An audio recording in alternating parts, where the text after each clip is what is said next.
Ladies and gentlemen, welcome once again to the Paranormal Portal. I'm your host, Mr. Brent Thomas. You can just call me Brent. That's fine. We're pretty informal around here in the portal, but hope you all are having a great weekend. Obviously, it's Saturday night. This is our last live stream for the week, which works out because it's the last day of the week. I can't get another one in. That's it. I'm all scheduled out now. So good to see you guys, but we've got an episode full of lots of fun and good information and camaraderie and friendship, and I'm sure it'll be magical dialogue be going on here in the show tonight because I am being graced by my wonderful friend, Mr. Dave Scott of Spaced Out Radio, ladies and gentlemen, is in the portal. Can you hear me? Hello. Hello. There he is, ladies and gentlemen. E. Arthur, are you here?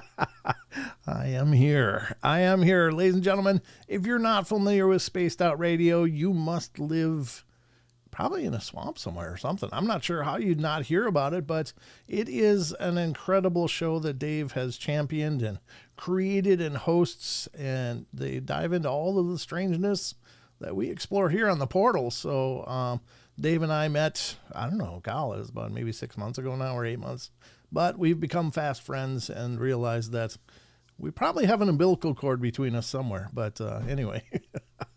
Oh, probably. What the hell? Probably. But how you doing, brother? I am good, my man. I am really good. I'm, hanging out with you, and, there's no other place that I would rather be right now than hanging out with the Golden Bee himself. Well, it's good to have you here. And tonight, ladies and gentlemen, I'm not going to grill Dave. He's not going to grill me, but he's gonna co-pilot the portal, the SS portal. We're just going to do our show like we do, and it'll be kind of like any other number of people that have sat in the chair. Well, Dave's going to relax and just be here for the ride. So let's talk about that tonight, ladies and gentlemen. We'll be getting into the news and exploring what the hell's going on in the world. We've got some news articles pulled up for you guys. We're going to get to the Discord question of the week, which is a great opportunity for a lot of you guys to weigh in. Now, just for the record, we didn't get a Discord question of the week from last week because Brandon came on from Tinfoil Tales. So there's 2 questions that are available in there. Tonight, I'm going to read the first one, first of those 2. So if you haven't responded in that thread, please go ahead and respond. But just realize there's 2 questions in there that are actually active and could be responded to. So choose wisely, because I'll read the next one. Excuse me, about next week. I ate some celery before we went live, and man, I got some celery gas, Dave. Oh, I get some Tums right here if you need. No, it's going good. It's just like bubbly all of a sudden. Like, well, my body doesn't know what to do with all that roughage. So stop eating healthy. You're making me look bad. I know. But it's like, what's that green crap? What's going on here? So what are them greens? I'm getting my roughage. Yep. So, and then we're going to get to, after that, we're going to get to an article. We're going to get to the What the Hell Is That segment, and we're going to get to the Cryptid Corner. And that'll probably be a 2-hour adventure into the portal. So I don't know about y'all, but I'm feeling some news. Dave, you ready to hear the news?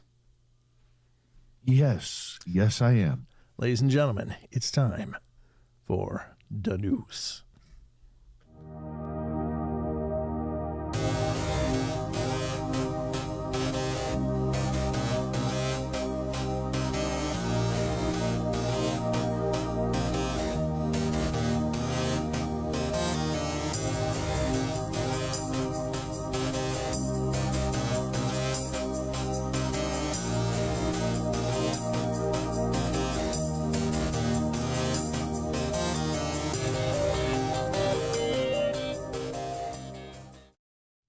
ladies and gentlemen, this is the Paranormal Portal News Desk, where we get into all the crazy news of the day, or at least whatever I pulled up for the show.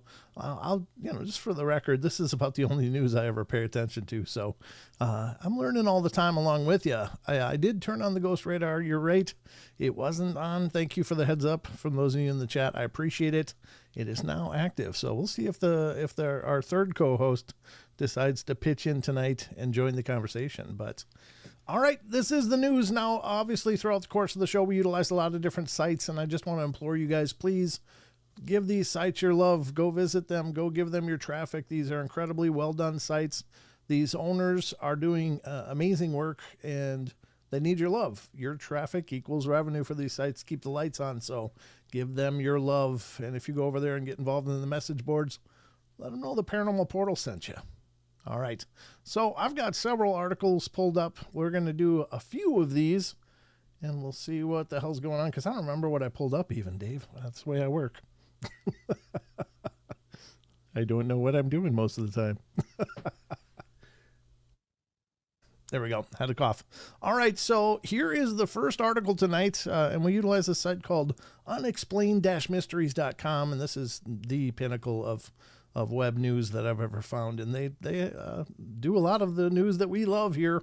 So let's get to the first one.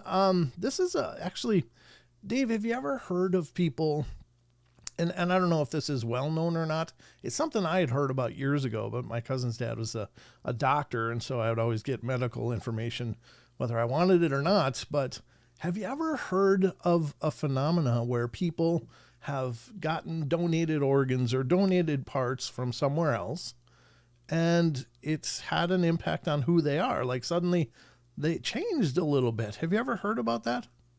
I have. I've heard about it through people who have had heart transplants, lung transplants. It's a weird phenomena where all of a sudden they kind of take over someone else's body, like the spirit is still attached to those body parts. Yes, and it sounds absolutely out there and wild, but it is, and I'll tell you how it became known to me. Is my cousin and I was living out in Michigan or visiting, I don't remember which it was, but again, his dad was a doctor, and he was telling me, man, I was just reading the medical journal of this weird report, and I'm like, oh, what's that? And he said that a guy had gotten like a donated kidney or a liver transplant or something from another guy who had been in an accident and didn't make it, so they harvested the organs. And apparently this guy originally was a very big health food nut and just into granola, exercise, greens, smoothies. Oh, I don't like him already. There's nothing to like here. But anyway, that was his lifestyle. Everything was healthy and green. And after the transplant, he healed and suddenly had this ungodly urge for McDonald's chicken McNuggets. He couldn't figure it out, but he ended up finding himself like almost outside of his own will in the drive-thru getting chicken nuggets, and he was like just beside himself. And they, with a little bit of research, they were able to determine that the liver had come from a guy who almost lived on chicken McNuggets, loved them, was absolutely passionate about it, but it was just such a change in behavior. So this is apparently something that I'd heard about years ago, and it's something that they've explored. But here's the news. The news portion of this comes from Unexplained-Mysteries, and that is organ transplant patients may inherit traits of the original donor. There it is, folks, right out of the news. You've heard it here. Let's read this and find out what's going on. Yeah, it's not too long. It says, research has suggested that organ donors may actually pass on some of their personality traits to the recipient. For some people with particularly challenging medical conditions, receiving an organ transplant is their only real hope of leading a normal life, and in some cases even surviving it all. But with the medical miracle of organ donation and transplantation comes a peculiar side effect that scientists are only now beginning to recognize and understand, which is unusual because I heard about this, a decade or so ago. In some cases, organ donor recipients have been found to exhibit notable personality changes that may be consistent with the personality traits of the individual that they received the organ from. So there you go. I mean, it's becoming official. It says in one case from 2022, after Allison Conklin had received a heart transplant, she gained a sudden aversion to eating meat, despite having no issues with eating meat before. Did she inherit her vegetarianism from her donor? And in recent research, scientists have noted that the bidirectional communication occurs between the brain and the body's other organs, and this phenomena seems particularly prevalent in cases where a patient has received a heart transplant. Maybe it was a heart transplant, the story. I was kind of paraphrasing that part, which part it was. But Conklin's experience after her transplant extended even further still to strange sensations of deja vu and flashes of memories that were not her own, as if remembering someone else's thoughts.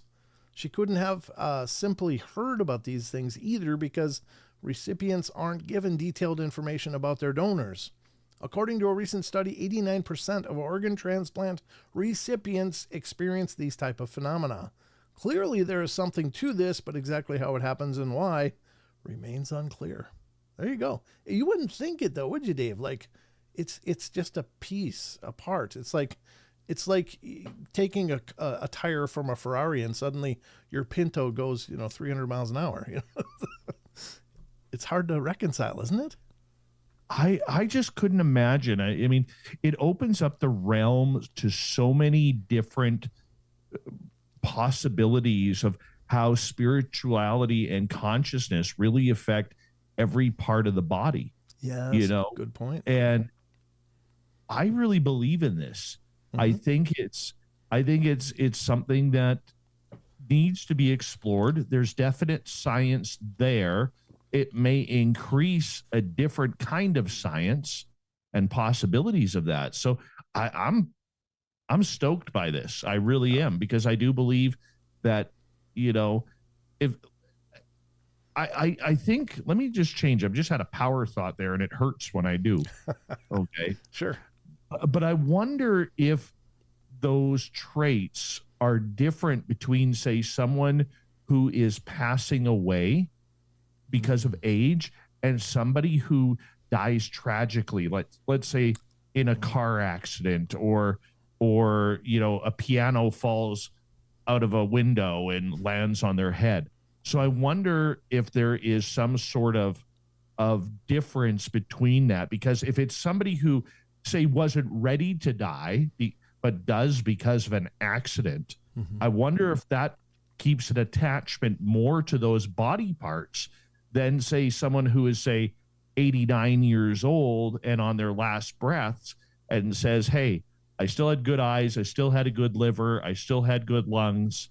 Okay, let's donate those. Yeah, that's true. Maybe it definitely has something to do with how that expiration happened. And I realize that sounds like really clinically crappy, but you know what I mean? Like, how did they meet their end if it was real sudden and oops, what happened?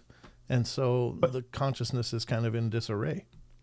But let me just add to that for a second. Like say somebody who's 89 and they are on their deathbed and they know they're dying, they're ready to move on. Yes. Yep. Okay. They're ready to move on. I mean, how often do we hear these stories of elderly people, say even in their late 70s, 80s, and 90s, not so much in their 70s anymore. Because if you look at people in their 70s, they're not looking as old as they did when we were, say, 8 or 9 years old looking at the elderly. They looked ancient back then.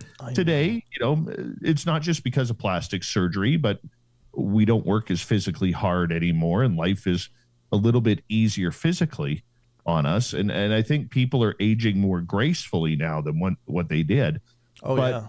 Thank God. I guess the point that I'm getting at with this is, say somebody who's 89, 90, 91 years old, who is an organ donor, maybe their loved ones have all passed or whatever. Sure. Yeah. I look at my father. He still wants to live a long life, but one of his biggest complaints is all of his friends have died. His wife, my mother, has passed away. Like, he's lonely. Yeah. And there gets to a point, and he's had times where he's like, I can't wait to die. Like, there's nothing here for me anymore. Right. So I wonder if somebody with that attitude who's ready to go is different than, say, a guy on a joyride on a motorbike who gets T-boned by a car at an intersection that ran a red light. Yeah. Okay. That person wasn't ready to go on the motorbike. They were just out having a fun time. They may not know that they're even deceased. Right. Right. And all of a sudden they see parts of their bodies going into other bodies. They're like, no, no, no, that's mine. That's mine. Yeah. Yeah. It is. It's a real conundrum, but you're right. It does beg the question of where is consciousness? Is it imbued within us, in our parts, as well as our spirit? Is our spirit imprinted upon things, or I don't know, but it's anybody's guess. I love that. I love that thought, though. Those are some great thoughts. Thanks for bringing those to the table. Because Great story. yeah, it really was. Thank you. Unexplained-mysteries.com. Here's another one. This is another concerning one and a whole different end of the spectrum. Check this one out, Dave. Unexplained-mysteries.com brings us the next one from Science and Technology. Brain weapons could alter people's minds en masse, experts warn. That's creepy. I mean, I think there's plenty of world governments that have looked into this a lot. Of course, everybody's heard of MK Ultra, taking over thoughts and having triggers that'll make people become, kind of a robot to do whatever the hell the people want them to. So this is an old pursuit, but wonder how this is going to change here. Let's take a look. It says there's an ever-increasing risk of countries deploying mind-altering weapons on large groups of people. The use of chemical weapons remains a major taboo in warfare, something no self-respecting country would ever want to be seen using, developing, or storing. And now, though, scientists have warned of the development of a whole new class of weapon, a brain weapon, capable of imparting mind-altering effects on anyone unfortunate enough to be targeted. The warning comes courtesy of Michael Crowley and Malcolm Dando, two British academics from Bradford University, whose work is intended to serve as a stark wake-up call to the whole planet. It says, it does sound like science fiction. The danger is that it becomes science fact, said Crowley. We are entering an era where the brain itself could become a battlefield. The tools to manipulate the central nervous system to sedate, confuse, or even coerce are becoming more precise and more accessible and more attractive to states. Several countries, including China and the USSR, have historically worked on developing such weapons, but now modern technology makes it far more likely that someone will succeed. The same knowledge that helps us treat neurological disorders could be used to disrupt cognition, induce compliance, and even in the future, turn people into unwitting agents, said Dando. The pair propose a new framework for controlling and monitoring the development of such weapons. We need to move from reactive to proactive governance. Dando added, what do you think of that, Dave? It's not surprising. Yeah. I mean, when you mentioned MK Ultra right off the bat, that's exactly what I thought of. I mean, this has already been done. I mean, they've been trying to take over the human brain and the human consciousness for the better part of 50 years. Right. And some would say they are successful. I mean, all of these people who claim, and I'm not saying they're real or not, but all of these people who claim they're 20 and back type people, wouldn't this be what we're talking about? Yes. Yes, exactly. Right? Yep. Or you look at movies, okay, like The Manchurian Candidate or the Bourne series, the Jason Bourne series. Yep. Jason Bourne was an MK Ultra type guy. Yep, he was. They never mentioned MK Ultra, but that's exactly how they created these so-called super soldiers. Mm-hmm. Yep. So is that what we're talking about here? Maybe.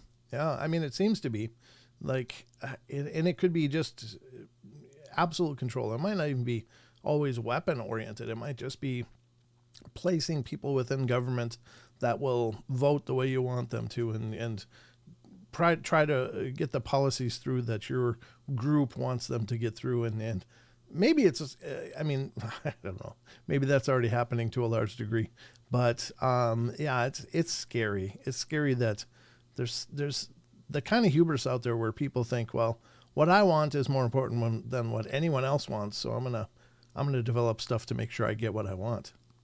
That's scary. It's very scary to me. But yeah, pretty crazy. Totally. Well, there you go. That's the second article, and it's a little more sobering than the first one. You might like chicken nuggets after a transplant, or somebody could do some thinking for you. I'd prefer the chicken nuggets personally. I'll take the chicken nuggets. You know what I'm excited about, Brent? What's that? In less than 4 weeks, McDonald's is supposed to open in my town. Oh, you don't have one? No? No, not yet. It's being built. They just put the sign up. Ooh, that's it. God. Happy Meals for everybody. That's it. You have no idea. Yeah, there's one in my town, which is still, it's a small town too, but there is one here. Yeah, I mean, what's life without a McDonald's? You know, in the hot months, you'll get ice cream you can't ever get because their machines are broken. Come on, what's not to love? All I'm saying is we are one step closer to Taco Bell. That's true. We got one of those too. We got one of those too. We just got a Wendy's not too long ago, which was really cool because Dave's triples are maybe nature's most perfect food. Just saying. Anyway, let's get to the next and last article for tonight, ladies and gentlemen. Here it is. I'm not even sure what this one means. Of course, Dave, when I was on your show, we were talking about 3-Eye Atlas. And of course, prior to that was Oumuamua. And now there's a second object out there along with 3-Eye Atlas that they've given another really sexy name to. And I think this is having to do with that, but we're going to find out right now because according to unexplained-mysteries.com, scientists discover a second anomalous kernel in the Kuiper Belt. What is an anomalous kernel? We're going to look and see. I hope it's not too long. Nope, it's fine. It says the discovery centers on a particular section of the Kuiper Belt that appears to be denser than the areas around it. You might be forgiven to thinking that our solar system doesn't extend much further out than the orbit of Neptune, but in actual fact, beyond this outermost gas giant lies an enormous region known as the Kuiper Belt, which is filled with small, icy, and rocky bodies, including several known dwarf planets. The Kuiper Belt spans a vast region, about 30 to 50 times the distance between the Earth and the Sun, and is perhaps not unexpected then that this vast cold region might harbor a few secrets of its own.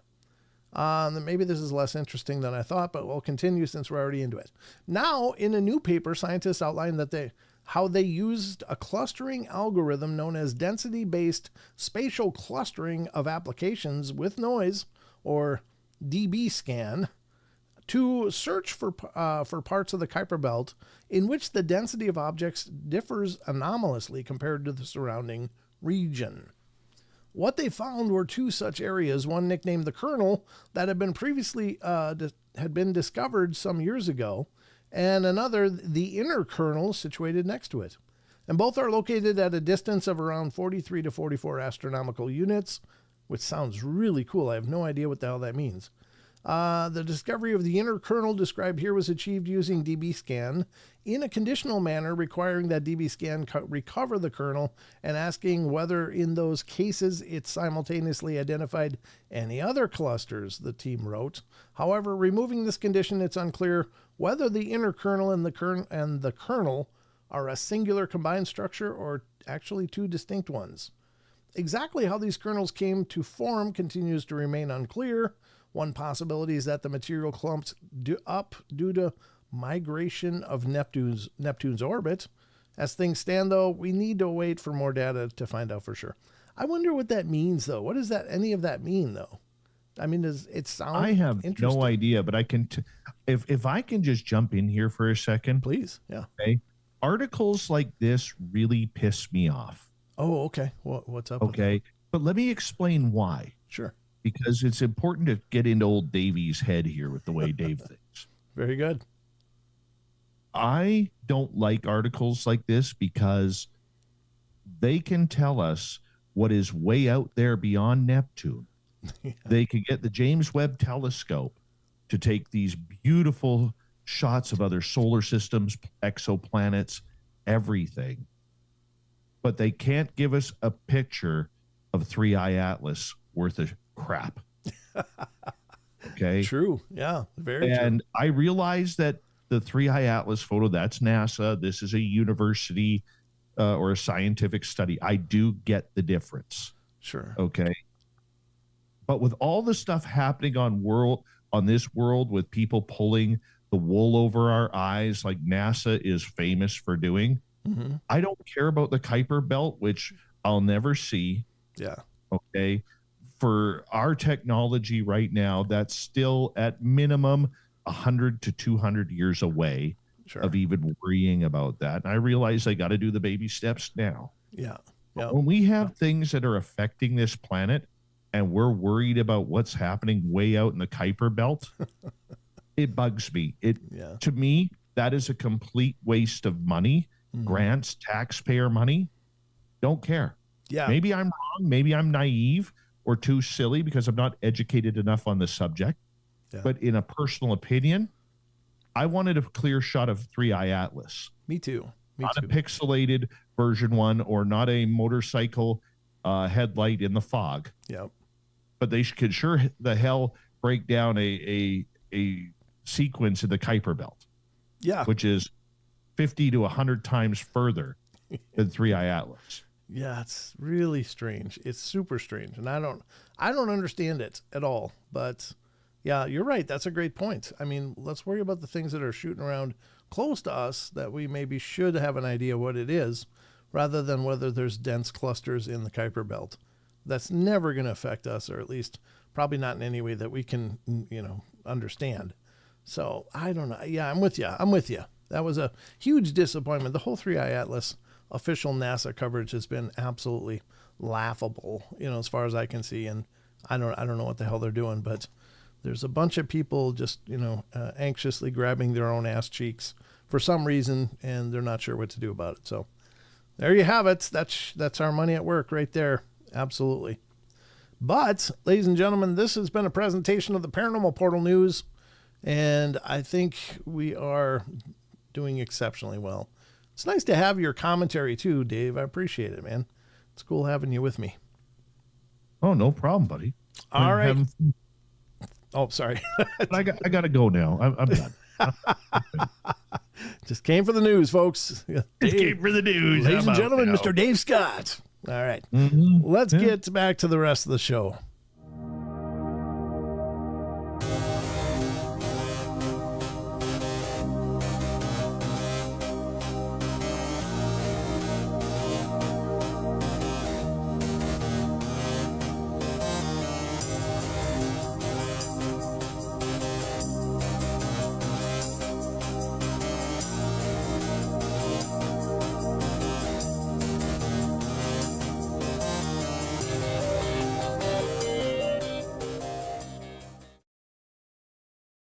All right, ladies and gentlemen, and Dave, I got to ask you this because, and I think I've asked you this before, but before I knew you, I would go and watch Spaced Out Radio, and I was always impressed with the show because it's just so incredibly well done, and you do a hell of a job over there. It's just really a fantastic representation of your work. But I got to ask you, and it just came up in the chat, and that's why I'm asking you now. It's like, yeah, I should ask him about that. I was always blown away by the fact, and I've joked about it before I knew you. I was like, I think Dave's a cryptid, and he has tentacles that are just below the screen level. You can't see it, but they're doing stuff. And because you are the most incredible multitasker I've ever seen, you can be doing an intro to the show, typing in chat, and pulling up the board for the radio portion and stuff, all at the same time. Like, you are an incredible multitasker. How do you do it?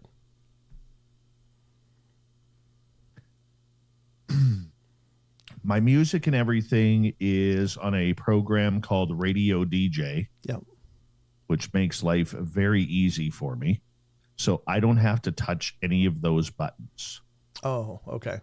The computer behind me, which is off right now, that is recording the podcast side. So I have my Rode Procaster 2, which I would really recommend. If you don't have one, get one. It is well worth the $1,000. Yeah. It has made my life incredibly simple. Good. I have the audio going from this computer, which I'm staring into right now, into the Rode, which projects the audio into the other computer.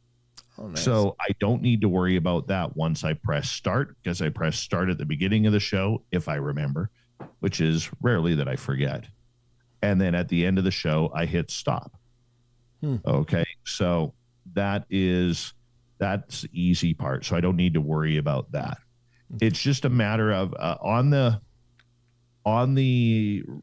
radio DJ program that I use, there's a light bar underneath that flashes.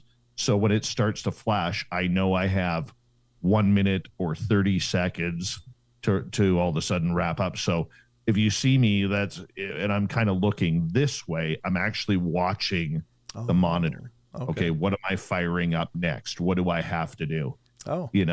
And as far as the chat room is concerned, the secret is I don't see everything, which is funny because over the years, you'll get critics who will come in and say, this person blasted me or this person was being mean.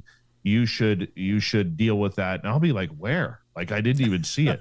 I catch about one every 20 comments. Sure. But I'm always looking for somebody new who comes into the chat room because I want to welcome them in. Right. That's probably my most anal thing that I do. And then the rest is just, fly by the wire, Yeah. Well, working in real radio for as long as I did, you have to learn how to multitask. Sure. Because the scores are always, I worked in sports radio for people who don't know. The scores are always changing. There's always something going on. And it was very less technical than it is today. Sure. Where you had to make sure you were doing multiple things at once. Yeah. So it was just something that's old hat to me, and then you just kind of adjust it to make it comfortable. But I could tell you this, like if I were to take a week or two off the show or back in September when we redid the studio where I took 3 weeks off, I came back and I was rusty. I know. I was rusty. So, it's just what I do. And well, you do. there's a lot of things like I look at your show and I look at other podcasts out there thinking, man, I would love to do that. I would love to be able to add this or do that. I don't know how, because I'm not really a technical guy. I got the basics, but I don't know the intricacies. Sure. So some people will say I'm stupid for doing what I do. Other people will say, well, this is something that could make easier. I'm just used to doing it this way. Yeah. So that's kind of how it plays out. Well, you do an exceptional job, but I mean, just the fact that you got several things going on at once, and I understand the automation part of it. That's fantastic. But yeah, just the other thing too that you have to, like for me, which makes my job easier, Brent, is when you have good moderators, okay, they will take care of what you don't need to take care of in the chat room. Yes. And 9 times out of 10, my mods will catch something. But there will be a time, like, for instance, there is, when new people come in, you watch them. Yes. Because I look at my chat room, like I got blasted by somebody the other day. There's no freedom of speech in your chat room. No, there's not. No, sure. Because I have some rules. Yep. Okay. Don't be an a-hole. Don't talk politics unless you're insulting Justin Trudeau or it deals with UFOs. Right. Okay. Don't talk anything about kids unless it revolves around the phenomena. But I'm not into this adrenochrome crap. Yeah. Or the royal family is a bunch of reptilians who feed off virgin children. Not into garbage like that. Yeah. Yeah. Okay. I mean, we have to have some common sense. I have what I call a common sense chat room, which means that from the time you wake up in the morning until the time you go to bed, you are hammered with news, social media posts, everything, because nobody reports news anymore. They try and hype you up on the feelings. Yep. It's about how do you feel about Donald Trump doing this or Mark Carney doing that, or what's your thoughts on Kamala Harris, or how do you feel about the trans movement right now? Everything is about getting reaction, because no longer is news making money. What makes money is reaction and opinion. Yeah. And the media markets have figured that out. Okay. So when people try to bring that into my chat room, I give them a warning. I say, guys, you've been going at this since 5, 6 in the morning. It's now 9 p.m. Pacific at night. How about you just let your brain relax for 3 hours? Yep. And just enjoy the woo. Yep. Like, I love it when it makes me laugh when I see people in our chat room, and I'm sure you see it too, when all of a sudden they get so enraged and so mad at the guest. Well, I don't allow you to take shots at my guest. Yes. You don't get to do that. You know why? Because we're using common sense. Sure. You don't have to agree with the guest, but respect them that they have taken 2 hours of their day, which they don't have to spend with you to talk about these really weird subjects. And if it isn't a subject for you that night, guess what? You don't have to tune in, but you don't get to be insultive in my chat room if you don't like my guest. Yep. Fair enough. Okay. Yep. Good point. So that's kind of the way I put it. And I want everybody to just be able to enjoy the woo, man. Yeah. You don't have to like it. You don't have to agree with it, but just enjoy the perspective. Yeah. I don't believe everything from our guests that come on the air. And I certainly don't agree with everything, but it's not my place. Right. My place is to be neutral. Yep. Because that's what, when I went to journalism school, it was about being neutral. Yeah. Allowing the audience to make their assessment of what they agree with or what they're not. Now, will I challenge that or something? Yeah, sometimes I will. Yeah. If I'm passionate about a subject. But other times it's like, it's not my job. Who am I to tell you, Brent, or any of your great listeners tuning in, that your story is BS? Right. Yep. I wasn't there. Yep. Very true. Right. Yep. I agree. I wasn't there. I don't know how you reacted. I don't know if you had time to pull out your cell phone. I don't know the emotional reaction it took from you. So who am I to sit there and say, you're lying? You're lying. Because we want to call everybody liars now. Yeah. We're definitely, amongst there's a push for polarization. I'm just fed up with it. And I apologize for ranting a little bit about it. Yeah. But I just want common sense. Yeah. Yeah. Okay? I'm with you. Treat each other a little bit more respect and have some common sense. Amen. Yeah. My chat room is not freedom of speech. And for those who are going to bitch about the freedom of speech does come with freedom of consequence. Yeah. And in my chat room, if you're an a-hole, there's going to be consequence because I make the rules. The hammer is falling. You got it, brother. I want to do this quick. Thank you, Barbara. That's very sweet for the $20 donation. Awesome. Thank you so much. Very cool. Right on. Yeah, no kidding. Well, I can tell you it's now time for Discord question of the week, ladies and gentlemen. And let's get into that right now. Not that one. This one.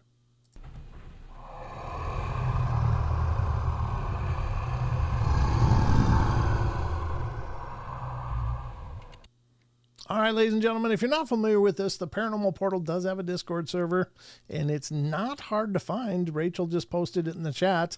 You just go to https://discord.gg/Paranormal Portal, all one word, and you'll get it. And everybody's welcome. Again, just as Dave outlined of his chat room, we have very similar communities. Be nice. Don't be a jerk. Don't attack people. And this is a segment that we do called Discord Question of the Week. This has been championed by our very own Chucky Danger. Oh, good to see you, ever evolving. I discovered the Paranormal Portal like a week ago on Radio App, and I was happy to find that there's a YouTube First Live. Very cool. Thank you. Welcome to the show. It's nice to meet you. But this is our opportunity to ask you guys a question. Ask you guys some question about the paranormal, whether it's UFOs, whether it's ghosts, whether it's strange phenomena or UFOs, aliens, or cryptozoology, whatever. And there's, as Wes says all the time, there's no wrong answers. And he's absolutely right. We don't know what we're dealing with, but I will tell you that you guys have put some amazing ideas on the table that I probably never would have had occur to me ever. And so it's been a fun segment to do. And special thanks again goes to Chucky Danger, because he is the one who is asking these questions every week. And we're going to get into the one from November 11th, 2025, which is one that we skipped because Brandon was on, but we're going to do that one tonight. And this is the question of the week for tonight. And it looks like this. This is our Discord community.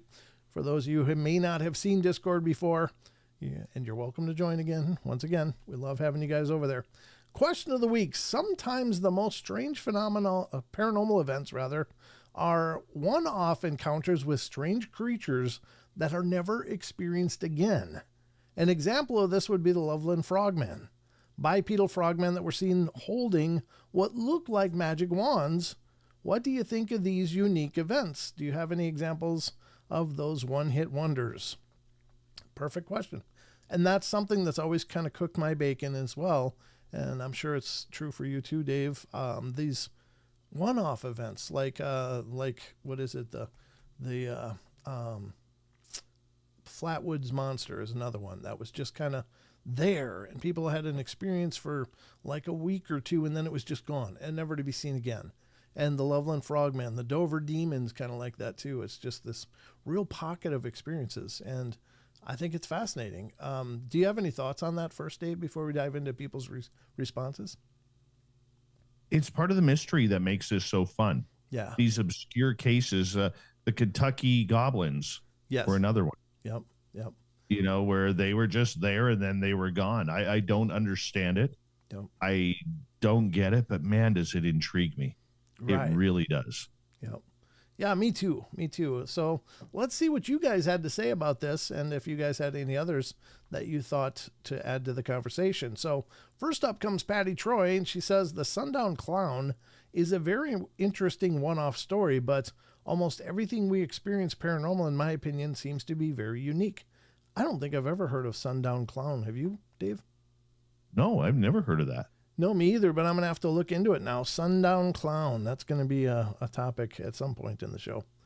All right, let's go to the next one from Playnendo Gaming. This is our friend across the pond.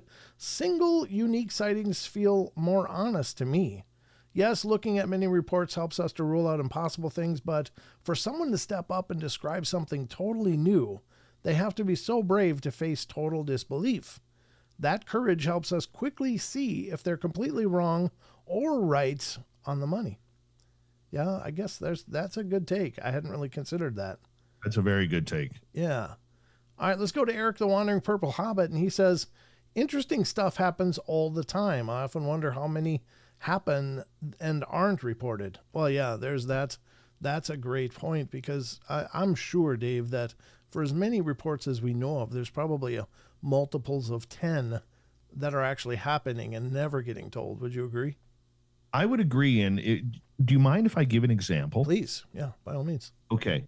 So I think what happens is, with the evolution of Facebook and Facebook groups on this, that many people probably have come out with such strange stories, and they've joined these Facebook groups that are filled with skeptics, non-believers, or people that have no problem saying you're full of it. Yeah.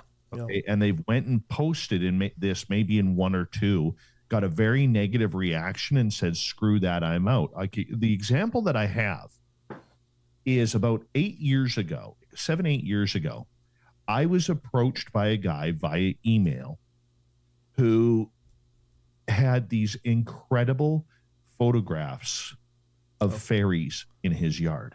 Oh, wow. Okay. Like dozens of photographs, including a fairy's body. Oh, wow. Okay. And so I wasn't really into the cryptids as much as I am now regarding this. And what happened was, I said, I'm going to get you in touch with a couple people that I trust.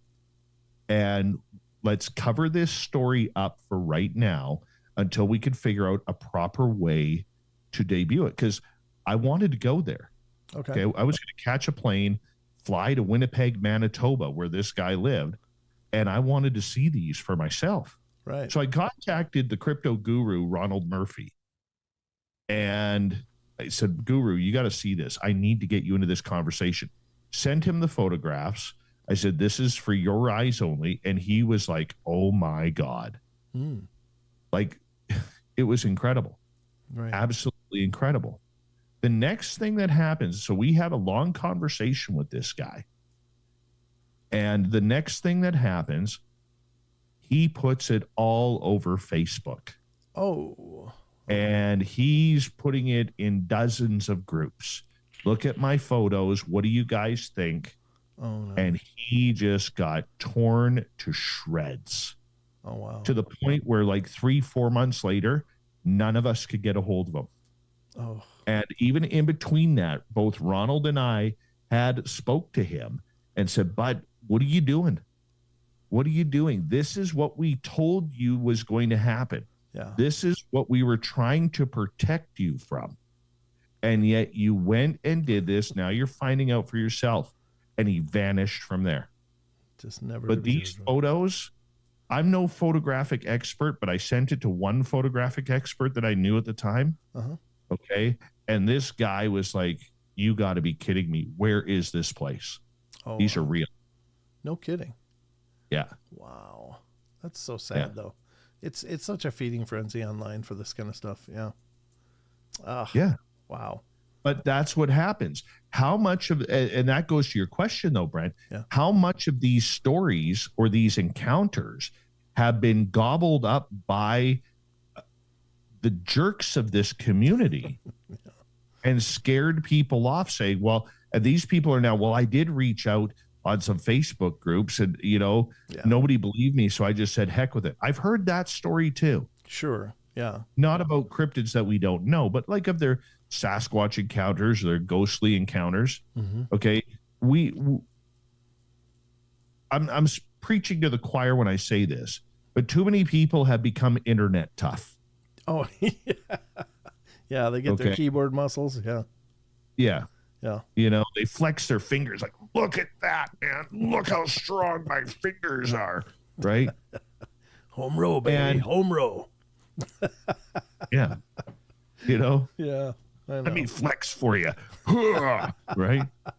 Yep. But seriously, how many stories have we lost? This is why, guys, we're not going to get another Travis Walton. We're not going to get another Andreasen family or Calvin Parker or Betty at Barney Hill or Patterson Gimlin or, story like powerful ghost stories, whether it's, who's the two families? Andrea Perrin's family. Oh, sure. Yep. Or Karen Smurl's family. We're not going to get stories like that anymore. And it's not because, the paranormal investigators are not going there or investigating the place, but you are going to get a lot more skepticism and a lot more shrill people. Ed and Lorraine Warren, that's who I was thinking of. Thank you very much. Oh, yeah. Okay. We're not going to get those stories anymore, those powerful stories. I mean, even Chris Bledsoe, because I saw Chris Bledsoe's name come up. I've met Chris Bledsoe. I've had him on the show a couple of times. He is an extremely nice man. Oh, cool. Extremely nice man. He wouldn't hurt a fly. He's maybe the last one. Yeah. Okay. But we're not going to get any of that. We're not. Right. Yep. I mean, even what I'm doing out at Flight 21, that's never going to get that international recognition. And frankly, I don't care. I'm doing it for my own benefit. Okay. But it's never going to all of a sudden take off and become the next Skinwalker Ranch television show. It's not how it works anymore. And I don't have 600 million sitting in the bank like Brandon Fuel does. Yeah. He's a billionaire. He can back it all day long. Yep. Absolutely. Right. But due to social media, we're not going to get those great stories anymore. Right. And now with the way the paranormal has formed, if it isn't Jason Hawes and the TAPS group, or if it isn't Zach Bagans, you're not going to get any press on it whatsoever. Yeah. Yeah. Yeah. There's definitely a hierarchy, isn't there? Right. Yeah. Very true. Good points. Good. Very good points. All right. Let's go to Cozy AZ. Sighting of real-life cartoon characters, giant rabbits also, for whatever reason, seem to be the more common form of these funky one-off things. I also love the crazy critter of Bald Mountain. That's another one I'm not familiar with. I can't think of that one. Do you know that one, Dave? Crazy critter of Bald I've never heard that one. Yeah, me either. I'll have to look into a couple of these. Yeah, and links are great, folks. If you have links to some of this stuff, put it in here. Well, let's go to the Gas Man. I love all things paranormal. However, the levels to me are just glaring. I'm a healthy skeptic. I want to believe and most times go at things very scientifically. Other times I lose myself in the situation. And that being said, I have never once believed in Dogman, Hogman, Sheep Squatch, Frogman, or even Mothman. That was almost poetic. Mothman is the bane of my existence. It literally happened one time, much like the Lake Worth monster in Texas. But the descriptions given to me said to me, big owl. And just so happened, a large snowy owl was shot in 1966 around the time of the original sightings. And it was described in papers of the time as a giant owl. So yeah, one-offs and certain other phenomena are most likely misidentification. Could be. And there's always that possibility. Some people are exceptionally good witnesses, and some people are a little less reliable and less credible, and that's the spectrum of people. But I just don't think they can all be wrong. Like even in like, let's say the Dover Demon, there was more than one witness to this. It's like these are all kind of cluster events. Most of them are. Like there's a period of a week or several days where something is cited, and it's several different witnesses. So in that case, can all of them be wrong in misidentifying? I don't know. Then it becomes more unlikely that it's just some misidentification. But on the ones that are just one person saw it and that was it, maybe that's a great discussion point, and it's worth considering.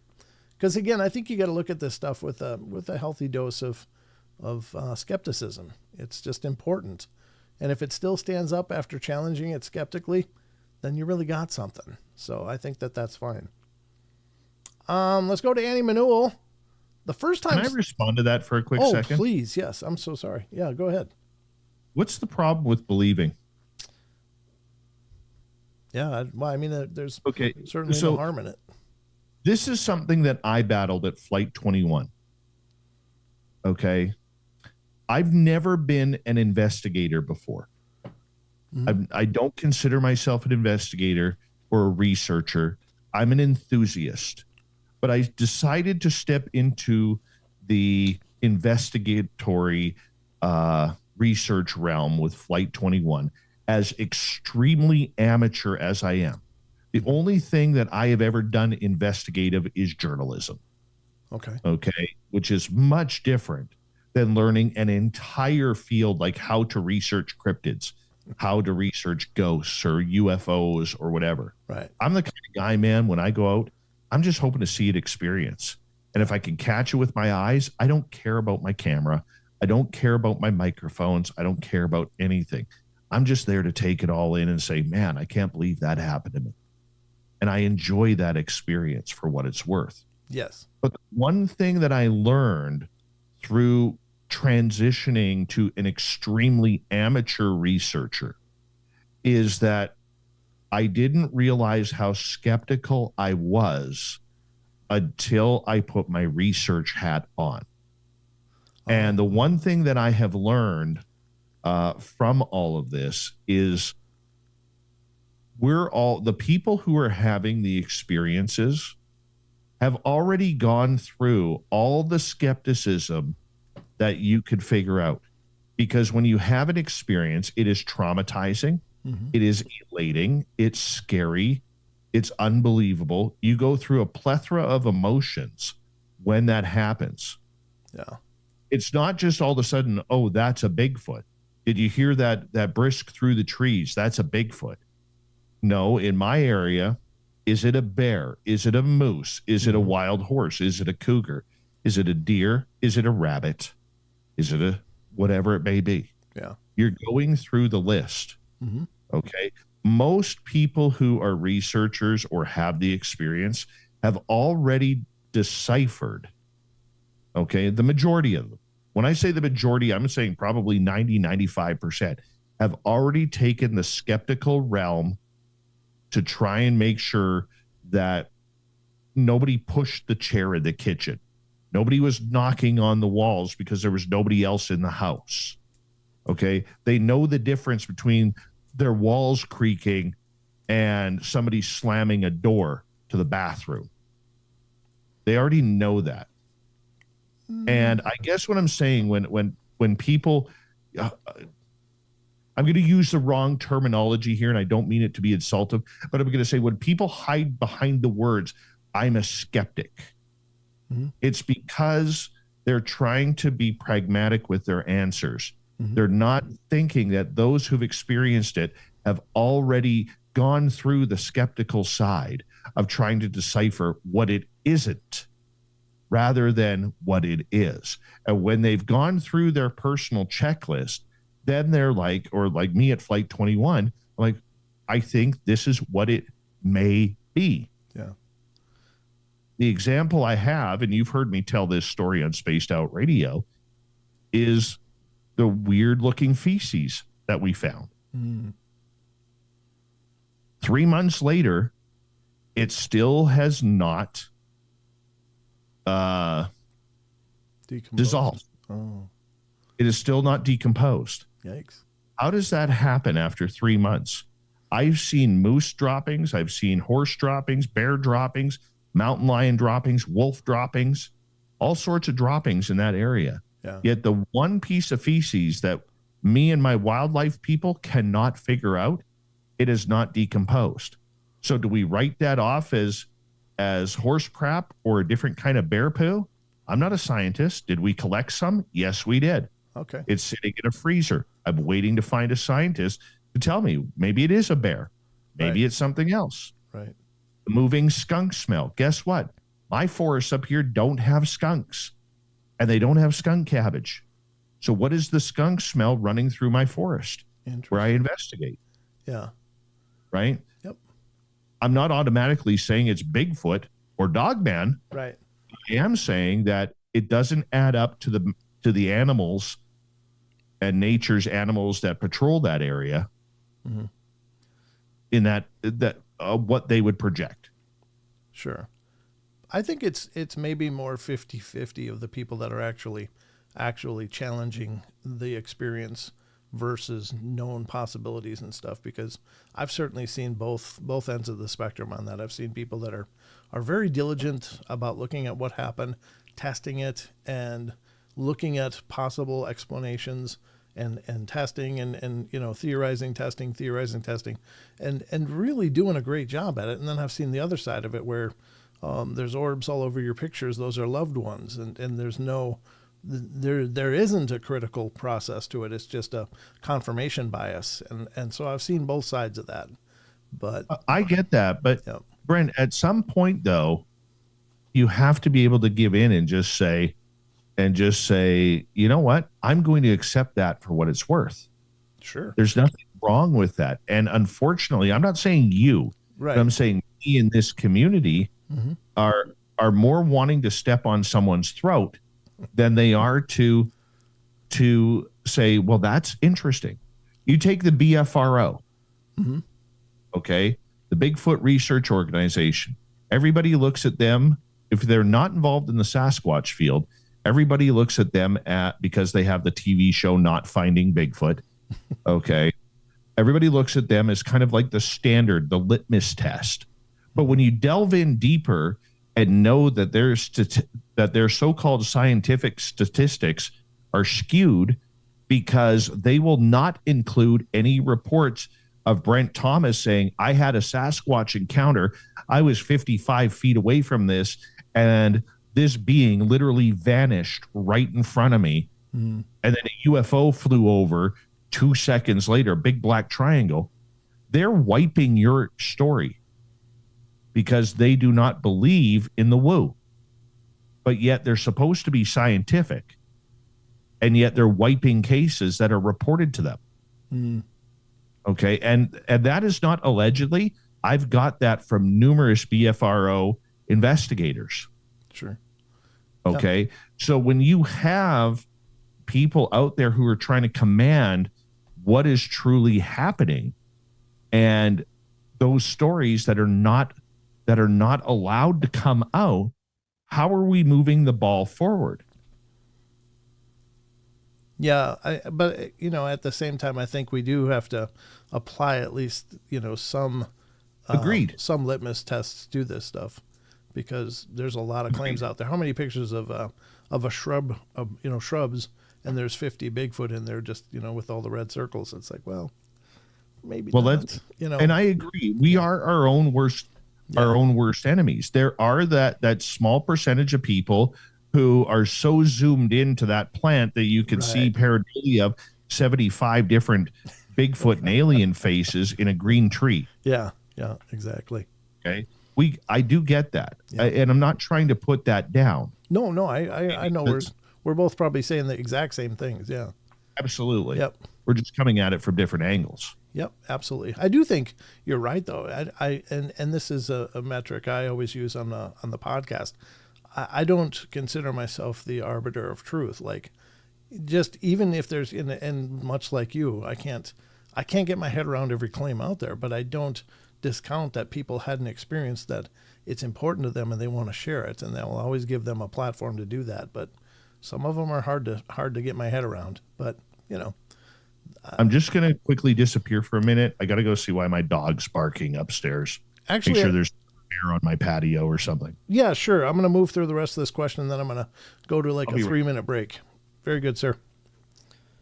All right, let me do this, and it'll just be you guys and me until Dave gets back. So, all right, we're going to go to Gasman. Nope, we already read Gasman. Let's go to Annie Manuel and see what this one is. The first time something happens makes it a one-off. You have to wonder how many one-offs are actually more than that, but are unreported. That's a great point. Great point.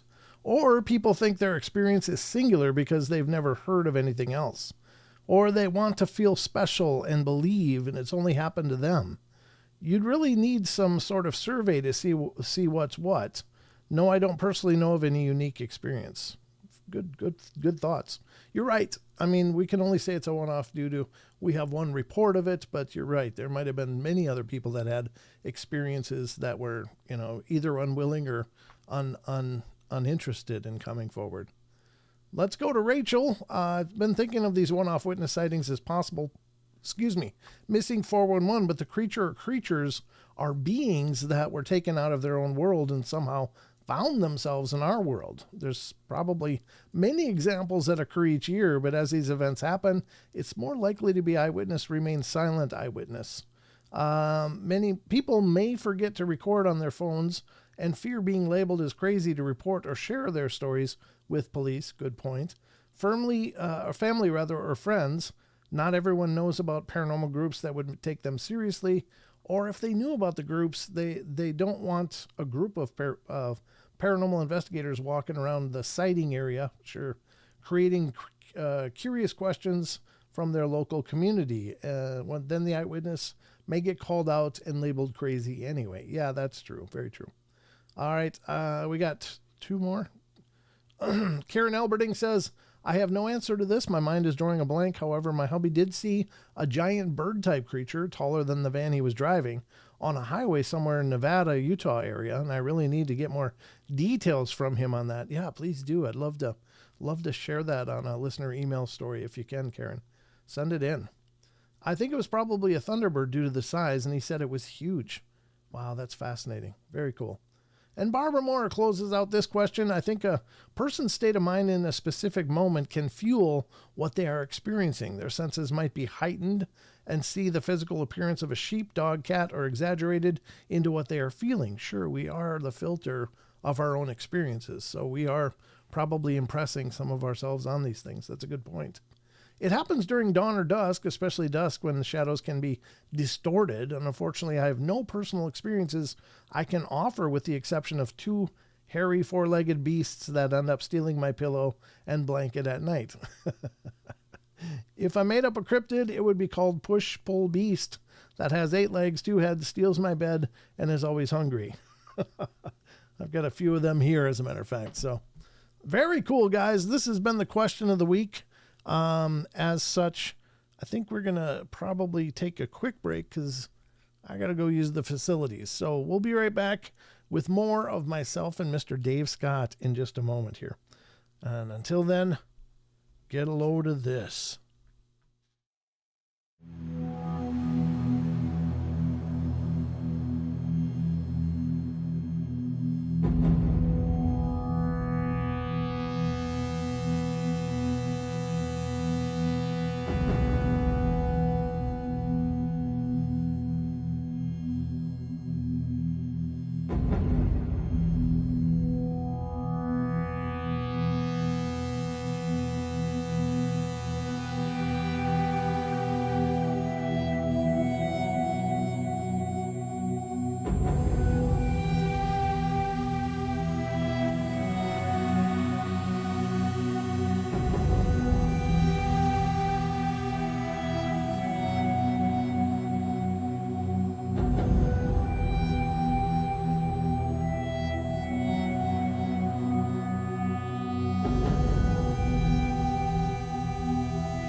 And there we go, ladies and gentlemen. We are back. I just had to use the loo quick. Sorry for the impromptu break, but a man's got to do what he's got to do. I only have one bladder, so had to use it. And we, of course, have Mr. Dave Scott here with us tonight here in the portal. And we are having an exceptional discussions. I love it, Dave. Thank you. Yeah, very cool. I love thinking and I love throwing ideas around and sharing ideas, and I love the dialogue. But apparently Barbara Mora, who's over in Rumble chat right now, says, I want Dave to be my psychologist too. So oh, no. Barbara, you don't want that. This is a mess. complete mess. Oh no. Well, if you're a mess, I love the mess you are, sir. So, we got more to get to, obviously, as we're moving. We are well into the second hour as it happens, and I'm just trying to think. What do we? I think we'll do. Well, I know we got to do the cryptid corner, and I got a few of those to do. So let's go right to the next segment of the show, which we're going to skip the article segment tonight, and we're going to go to this other segment that I've been having a lot of fun with you guys, and it's where the audience takes part and votes. And we're going to look at some ghostly pictures tonight on our next segment, which is... What the hell is that? What the hell is that? That's the question, ladies and gentlemen. And we're going to look at some photos, as I said, and we're going to see what you guys think. Let me pull it up here as we get things. There they are. There they are. Yeah. I got tabs and things all over the place, Dave. It's just a mess of... Is your computer the same way? Do you have tabs open everywhere? I usually have 8 or 9 tabs open a night, but I don't do what you do with trying to put a bunch of different articles, tabs open for stories and photos and everything. Yeah, I know. And you're way better at that than I am. My computer's always screaming at me going, what the hell are you doing? And my computer's saying, what the hell is that? Yep. All right. So I'm getting it all framed up here. Hopefully it'll look good on the screen. I've got several pictures. This won't be as robust of a segment as normal. I got to go through these because some of these are from Facebook. And for some reason, Facebook loves to open every chat window I have on every tab I have. It's like, my God, just stop it. Some of these photos I know I'm familiar with, but I think that they might also come from some like nanny cams and things like that, but they're still frames. I will read you guys the background, and tonight's little photos are coming from Red's Creepy Clips on Facebook. Again, REDD''S Creepy Clips. So definitely check out Red's Creepy Clips. Check out, he's got tons of this stuff on his page, or on their page. And there's exceptional photos and videos and clips that you can check out. And again, whether or not we think that what we're looking at is true is not really the important point. The important point is I love these sites for putting this stuff out there and giving us the opportunity to have the dialogue about this stuff. They've done an exceptional job over there at Red's Creepy Clips. So go visit them on Facebook if you have a Facebook account. And if not, you're missing out. So the first image is one, the backstory is, and I'm going to bring it up on screen so you can see it as I read it. It says, this photo was shared by Tim Clayton, who said, my brother sent me this from the attic of the home that they live in over in Cincinnati, Ohio. It was picked up on the motion sensor cameras shortly after they were installed. The figure on the left is an actual person, so over here on the margin is an actual person who lives there, but whatever is standing behind him gave me the chills when I first saw it. And that's this figure here, which does look like a slumped over elderly person. They're saying, Dave, that was not there. So that is creepy. Isn't it creepy, right? Oh, it's a good photo. It really is. It's a great capture. And you can see the detail difference between this person and whatever this is. This is very milky and nebulous. Yes. And this, you can see details, even the folds in the fabric. So it's not just a question of the capability of the camera. You're looking at, this is obviously something that is just not able to focus on as well. And these cameras use a f11 or better depth of field, which means that everything from the closest thing to the most far away thing will be in focus. That's called depth of field in photography and in video. And they use a very high f-stop level so that everything it captures, you should be able to determine. So, but the question is, ladies and gentlemen, go ahead and vote. Give me a 1 in the chat if you think you're looking at what could be a great capture of a spirit up in the attic of this house, or give me a 0 if you think, nah, you don't buy it. And it's every answer is correct. You're welcome to it. Dave, any thoughts? I'm sold on this one. Yeah, me too. I think this is a good capture. I'm very sold on this one. Yep. And so we got author, illustrator, BJ Lapierre, yes. Patty Troy, yes. Elaine Clifford, yes. Rachel gets it right, yes. Josie says, yep. Annie Manuel's all in. Chucky's all in. And T-Bone's all in. Carol Amirio, nice to meet you. That's a new name. She's all in. John Stevenson's all in. Kedstar's all in. Owl Woman's about halfway there. She's willing to consider it, but not quite all the way.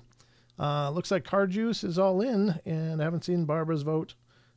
So Barbara, if you want to vote quick.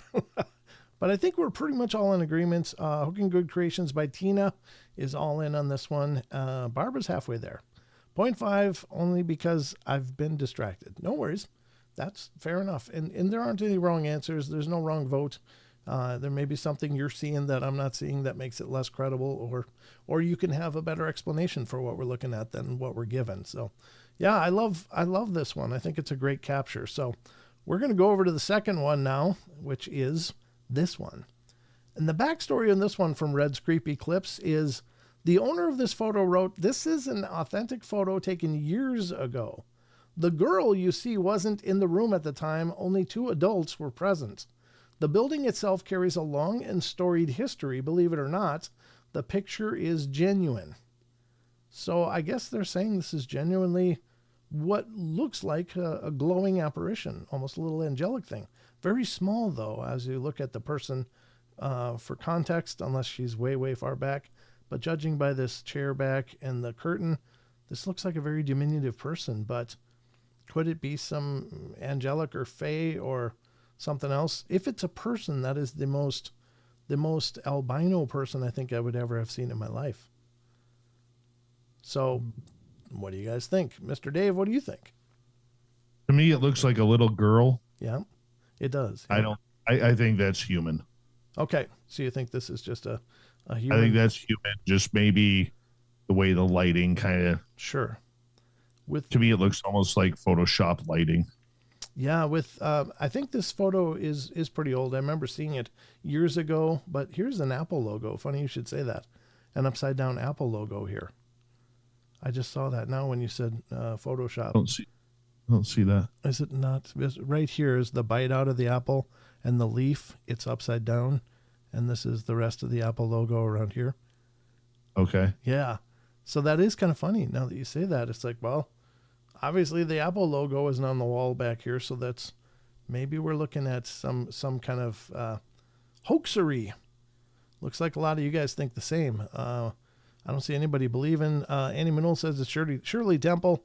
Not voting, not sure. 420 Men from the West says Ghostbusters, not sure. 0.5. 0.5 from Rachel, from Annie. 0.5 to 0 from BJ Lapierre.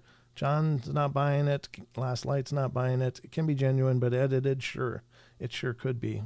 There might be a lot more tonal qualities to this character than what we're getting in this image. T-Bone's halfway there. Elaine's not buying it. Overexposure. Chucky Danger says, good point. I was going to get into that next. So Owl Woman, nope. Kedstar, nope. Great eyes, Brent. Yeah, I just noticed that. I was like, hey, why is there an Apple logo? Thanks, man. Ben says, Hooking Good Creations, nope. After Apple, 0. BJ Lapierre says, okay. Michelle Wolfong, halfway there. If it's an Apple, it's a hoax. It kind of seems like it, right? Yeah. There you go. And one overexposure doesn't match the rest of the photo. True. That's true. However, I can't account for the whiteness of the skin as just an overexposure because that's like, I mean, it's truly as white as you could possibly go. But in photography, you can overexpose the sensor if your aperture is set very wide in order to let in a lot of light, and you get someone that happens to catch a light beam. They can bake out like this too. They can just overexpose just the person without creating huge flares in the scene because it's just too much light in that one figure and everything else will expose properly. And so it could just be something like that because this does look like she might have walked into a light beam. If you look down on the ground, yeah, you can see it on the screen. So it's interesting. His leg is definitely in the light here where you're really seeing the hot shadow or the hot light on his leg, and there's a fold in the fabric of his jeans. So it's definitely a lot of light here. This could just be an overexposure and washed it all out without the lens flares. Those usually come from a direct light source shining into an aperture, like a light, flashlight, a sunlight. Too much exposure will create lens flares, those streaks of light that go out in photos. So this could just be a simple overexposure. I don't know, but you're right. It does look like a little girl, Dave. You're absolutely right. But curious, but I think we're all in there. One overexposure doesn't match the rest of the photo. Yeah, okay. And Dog Digger says 0 looks like an overexposure as well. Good. Thank you guys. Appreciate your vote on that one. Let's go to the next one. This one's kind of curious. This is obviously a cemetery. And the figure in question, I guess, is right here. Now, could be just someone a little out of the flash range. For those of you who don't know, again, I did study photography in a college level. So I know a little bit about this. I never finished the degree, but took a lot of classes in it. Flashes generally on most camera flashes are only good for about 20 feet. And everything after 20 feet is going to look like this. In other words, look more like a washed out person because there's not enough light reaching them and then reaching back to the camera. Let's read the description from Red's Creepy Clips. The owner of this photo explained, "We were in Florida visiting Spring Hill Cemetery and spent hours taking pictures there. The cemetery is filled with hanging trees, and while clearing out some photos to make more space, we noticed something unusual and appears to show a man in a white blood-stained shirt with an oddly distorted neck. And for clarity, there are no pots placed on top of any of the tombstones in this cemetery." So, saying it's not a pot, it's somebody in what they think is a blood-stained shirt. Could it be an apparition? Sure, I don't see why not. But it could also just be someone out of flash. Dave, any thoughts? To me, it kind of looks like a person, whether that's a ghostly apparition or not. I have seen, very real photos of apparitions like that. So considering where they are, it's not surprising to me. Yeah, good take. Yeah, they are in a cemetery, and apparitions are often captured in cemeteries. So, yeah, I agree. Great points. Could be, and then again, it could just be someone that's out of flash range. So this one's going to be kind of a judgment call on all you guys. Halfway there for Annie Manuel. 0, that's a person in the background, Karen says. 0 from Tina. 0.5 by Patty. 0.75 from Benno, almost there. Author BJ Lapierre, 0. Could be a headstone. Yeah, maybe it's possible there's another headstone back there. Good point. Desert Rat, appreciate that insight. Rachel says halfway. Halfway from Kedstar. Halfway from John Stevenson. Nope, for All Woman. And 1 from Chucky. Chucky's all in. And Carol Amirio says no. And Barbara Morris says yes on this one. Dog Digger's halfway there. I didn't see a vote from Car Juice. Okay, so yeah, I think it could or couldn't be. Again, it would make perfect sense if this was just a person that was a little back in the scene and didn't catch the flash and therefore looks like this, or it could be an apparition. I agree with Dave. I've seen many pictures like this through the years that were not allegedly a person. This is allegedly not a person according to the people that are making the claim, but could be. We got one more to go through for the What the Hell Is That segment, and that's this one. And this one looks like a nice nature shot of some kind of field with, I don't know if those are birds or joeys or what am I looking at here? I said joeys like I'm from Australia. Trying to sound worldly, Dave. That's Australian for kangaroo. So what we're looking at here, it says the person who shared this photo explained, "My son-in-law took this picture while watching the wild turkeys." They're turkeys, okay. "I guarantee it was not photoshopped. He didn't notice anything unusual until my daughter pointed it out to him. What do you think of this? And please don't say it's photoshopped. It absolutely was not." Here's what we're looking at, folks. Back here, I'm circling it with my mouse. It looks like a hulking figure back there, honestly. What do you think? Are we looking at what could be a representation of God? I mean, even that could even match Bigfoot as far as proportions. You know, it really could. The shorter legs, the real long arms, where the legs and arms are about the same length. It could. Very big barrel chest, wide shoulders. Could just be an apparition. Could be a phasing Bigfoot. If you're into the woo and you think that that's a real thing, then this could be a physical representation of that, or at least pictorial. So, any thoughts, Dave? I was just going to say what you were going to say. If that is not photoshopped, okay, I would say on the woo side, that to me does look like a Sasquatch. Yeah, it does, doesn't it? You know, and I'm looking at it from the YouTube side of things. Like I can't see it up close and personal. Let me see if I can do this. Make it a little bit easier. Try to zoom it in as much as I can. There you go. Does that help? Just waiting here. Oh yeah, you got a bit of latency. Got to wait the YouTube delay. Yeah. To me, Brent, I can say this: if you believe in the woo side that Sasquatch has some sort of ability to come in and out of dimension, I would say that that's what we're looking at. Yeah. Because you can kind of see behind it. Okay. Or, you know, as it moves, it zooms in a little bit. It almost looks like a ghostly person wearing army boots, which would obviously be like some sort of militarized clothing. Right. That's a good point. Yeah, there it is, tight along the ankles and the foot, but up on the You calf see how here. the pants would be bunched up at the top of the boot? Yep. Absolutely, I do. Yep. Sasquatch would not have that. I wouldn't say I will change my answer after seeing it zoomed in. Okay. That does not look like a Sasquatch to me. That would be a ghostly apparition. Okay. All because of the pants and the boots. Right. Yep.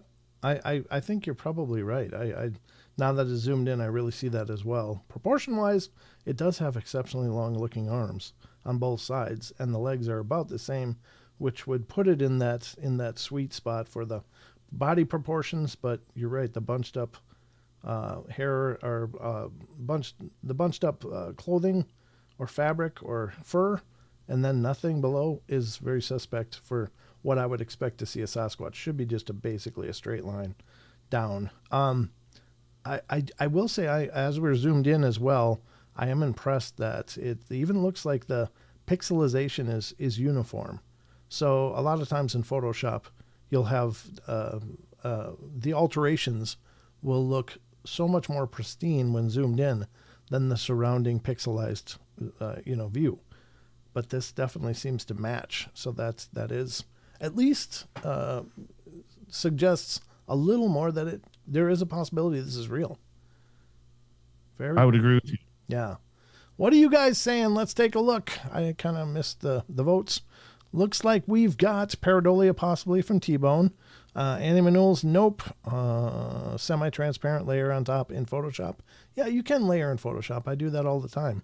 But to match the resolution is really a little trickier. Not impossible, but tricky. Annie Manuel, nope. John Stevenson, nope. Lane's halfway there. Karen's halfway. Rachel's halfway. Definitely a pant line. Yeah, Chucky's seen that as well. Looks like faded out pic of a soldier with a puffy bottom pants. Yep, BJ Lapierre is saying, tucked into the boots. Hands are appropriate for where they are. My own hands land where they are when standing. Okay. Kedstar, 0.5, halfway there. Good ideas, good thoughts. Looks like two figures to me. I guess I'm not seeing that, but I'm not saying you're wrong. That's just not what I'm observing, but yeah, fair enough. Looks two ridges, but freaky, Standing Stone says. Chucky says in a cuff line at the wrist. Oh, is there? Maybe, yeah. It does look like it kind of tapers into a hand. That could be true as well. Owl Woman's halfway there. Not saying a squatch, think it's a ghost more likely, Karen says. Yeah, good thoughts, everybody. Owl Woman's 0.5. And, yep, there we go. Let's see, Barbara's all in on this one. Dog Digger's not buying it. And nothing from Car Juice. Okay, fair enough. All right, there you go, guys. This has been a presentation of... The hell is that? I really had fun with that segment. I love doing it, and I love I love the discussion of those things. Isn't that kind of cool, Dave? I think it's great. I love how you break it down, my friend. Oh, thank you, brother. I appreciate that. So now we're heading into the final segment of our show. Yeah, this will bring us all the way out for sure. And this is a segment we've done forever, but a lot of you guys are cryptids fanatics. Trying to think of what word goes after that. That makes sense. But you guys love yourself some Bigfoot and Dogman and other cryptids and creatures. And so now we head into the dark spaces to explore the Cryptid Corner. Let's do it.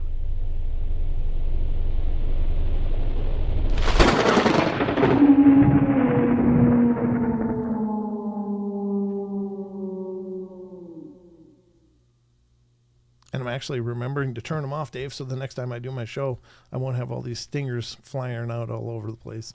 I do that a lot, too. It gets to I be, know that feeling. It's rookie time here a lot. It's kind of embarrassing, actually. I'm like, God, I really want to do a good job on the show and give people a good experience, but then I end up goofing up. Where in the hell is it?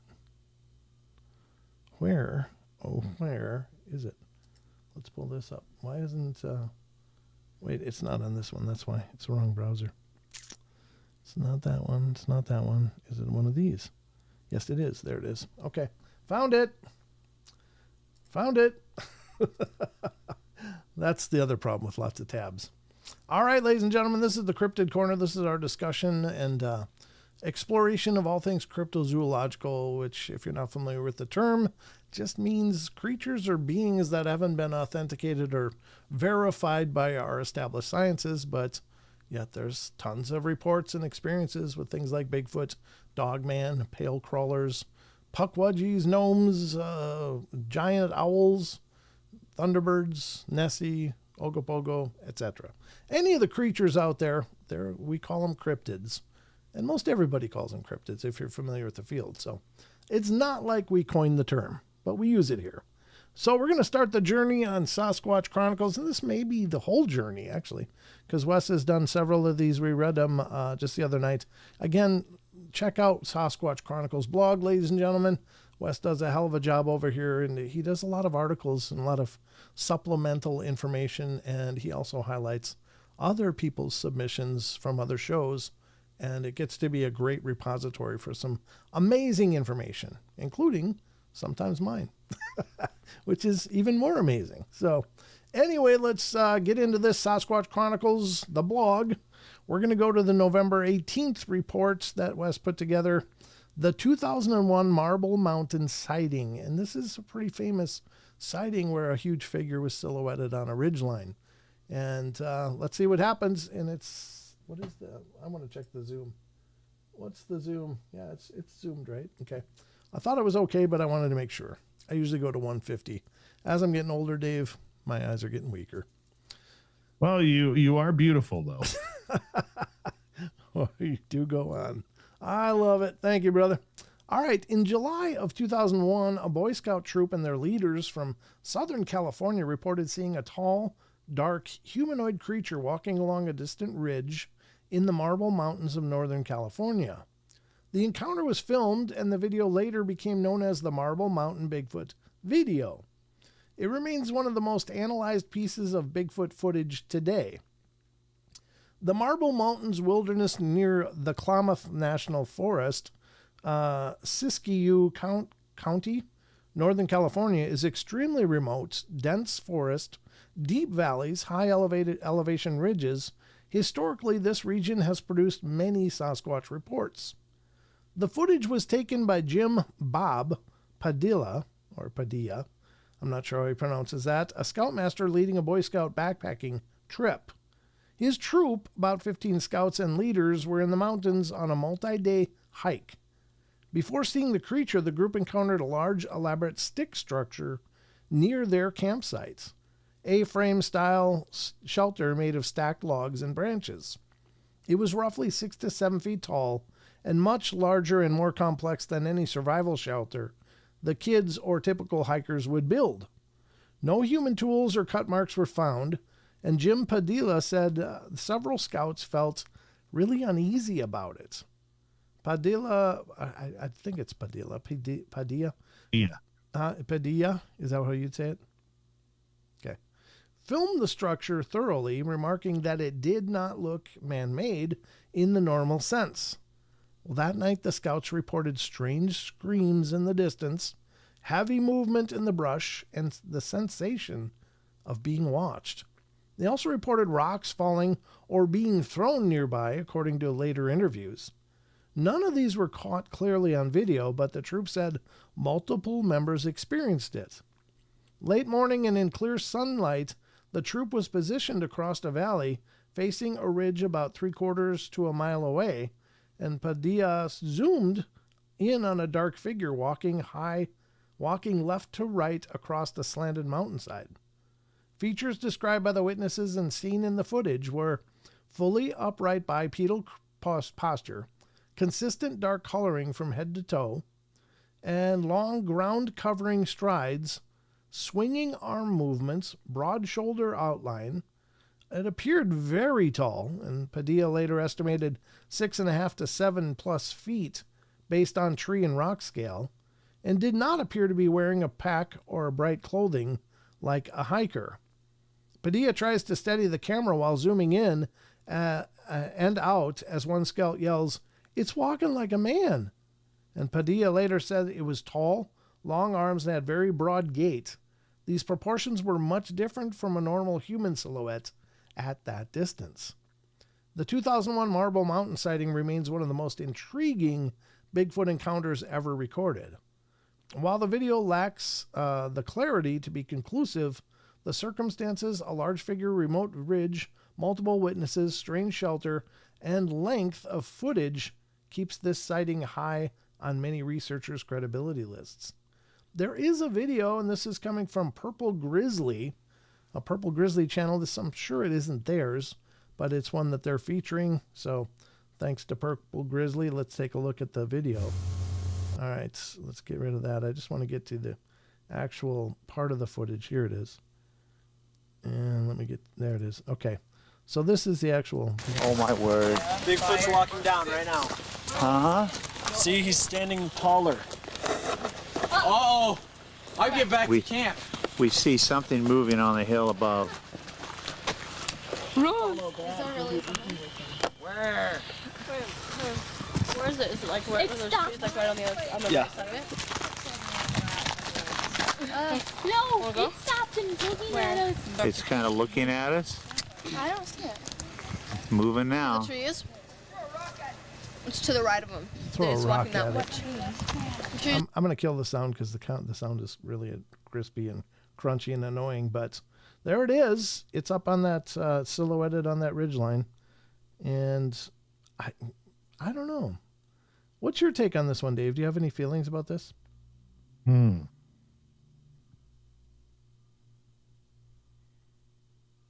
That does not look like a Bigfoot. Yeah, I'm not. Now, I believe they're seeing something, okay? Mm-hmm. But look at the size of the mountain and look at the size of that guy. Yeah. The one reason why I want to believe this is there is children looking at it. Sure. Okay. Yep. To me, that looks more like a giant than it does a Sasquatch. Oh, okay. That's an interesting take. Of course, there are, even to this day, Just look how it reports. seems to grow on the way down. Now, Yeah. maybe it's getting closer, but that ridge line looks huge. And if you've ever seen a mountain ridge line, I mean, that thing would have to be 30 feet tall. Yeah, but there are trees on the ridge line right here. No, but the above ridge line, there isn't any trees, is there? I don't know. It's hard to tell how far these trees are from the actual figure. Those could be a lot closer in the foreground. Walking very smooth to be walking down a. Yeah, that's true. It seems very carefree. That's for sure. Yeah, I don't know. I don't know the depth that we're dealing with, but those trees Yeah, could be that really one's close. tough. Yeah, I don't fully buy it, but yeah. It does look rather gaunt to be what I would expect a Bigfoot to look like most of the time. Although there's a full spectrum of reports from, basketball thin, very athletic builds to hulking monsters. So it's pretty crazy. Could be legit. I've never really known what to make of this one. It's not a Patterson-Gimlin one. It's just so far out. It's hard to draw any real conclusions, but could it be? Sure. It could, I guess. But definitely not definitively, right, Dave? No, I wouldn't put money on that video. Yeah. Well, there you have it. And I'll put the link. If anybody wants to watch the full version of that video, please do. I'll put the link in the chats for you guys to peruse at your leisure. However, hopefully after the show. Don't leave me. All right, so that's that one. Cool report. Let's go to the next one. This one's from the 19th. November 19th, the Almas, wild men of Russia. And you're familiar with the term Almas, Dave? Oh. Okay, well, there's a famous story out of Russia that has to do with this Alma that was apparently captured in this remote village of Russia. And the Almas were basically these wild people. Like, they look kind of like Neanderthals, I guess. So they're kind of a version, it seems to be kind of a version of Bigfoot. That's from over in the mountain region over in Russia. And they actually captured one that they named Zana, Zana, and they kept her in a pit for like 3 years. And apparently she sired some children with some of the villagers because they kind of used her in that way, which is really tragic and sad. But her offspring went on to, well, after a while, some of her offspring didn't make it, but the ones that did ended up growing into adulthood and being part of the village eventually themselves. But they were renowned for their strength. They were known to be exceptionally strong people. So those are the Almas. And it's a fascinating story. If you've never heard the story of Zana, you should read it. It's pretty fascinating. But this one comes from November 19th, Almas, the wild man of Russia. The Almas are one of the most enduring wild human legends of Central Asia and the Caucasus Mountains, especially in Russia, Mongolia, and the former Soviet regions. Unlike the North American Bigfoot, Almas are usually described as more human-like, shorter and more primitive, often thought of as remnant hominid rather than giant ape. What are the Almas? Witnesses describe the Almas as 5 to 6 feet tall, covered in reddish brown or dark hair with flat noses, wide mouths, and distinctly human-like proportions. And they're said to have long arms, though not the exaggerated arm length often attributed to Bigfoot. Most sightings report the creatures walking upright, fully bipedal, yet also capable of dropping to all fours when moving quickly or navigating through tough terrain. Encounters are concentrated in the Altai Mountains, the Caucasus, Kabardino-Balkaria, Dagestan, and across Mongolia. Many Soviet-era researchers believe the Almas might represent a surviving hominid species, possibly something similar to Homo erectus or relic Neanderthal-type population that persisted far longer than science currently acknowledges. Oh, here's the case of Zana. So you can hear about it here. I'll whatever length it went into to report for this article. The Zana case, which is the Abkhazia 19th century, so it's in the 1800s.